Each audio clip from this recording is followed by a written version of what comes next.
महाराष्ट्रात उसळलेलं भगवं वादळ मिंद्या तुला तुझ्या दाढी सकट उखडून टाकल्याशिवाय राहणार नाही. डोंबिवली येथील सभेत उद्धव ठाकरे यांचं वक्तव्य. नेमकं काय म्हणाले पाहूयात. आपल्या देशाला आरमाराची ओळख नौदल असलं पाहिजे, आरमार असलं पाहिजे, हे ज्यांनी पहिल्यांदा करून दाखवलं ते आपले दैवत छत्रपती शिवाजी महाराज.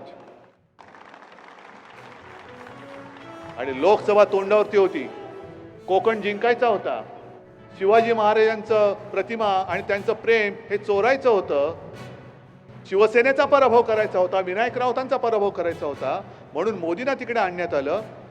घाई गडबडीमध्ये तो एक पुतळा उभारला, त्या पुतळ्यामध्ये सुद्धा यांनी पैसे खाल्ले. एवढा हा मिंदे एवढा लाचार झाला, बूट चाटणारा झाला.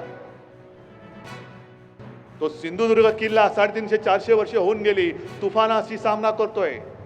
आक्रमणाशी तर तेव्हा केलाच, पण ऊन वारा पाऊस आणि आदळणाऱ्या लाटा, मग त्याच्यामध्ये निसर्ग त्योक्तेसारखी येणारी वादळं, हे सगळे घाव झेलत सुद्धा तो सिंधुदुर्ग ताठ उभा आहे.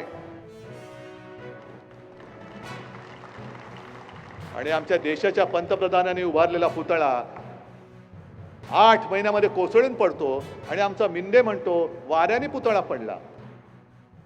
मग आता हे जे काय वादळ उचललेलं आहे महाराष्ट्रामध्ये, भगवं वादळ, हे मिंद्या तुला तुझ्या दाढी सकट उडून लावल्याशिवाय राहणार नाही.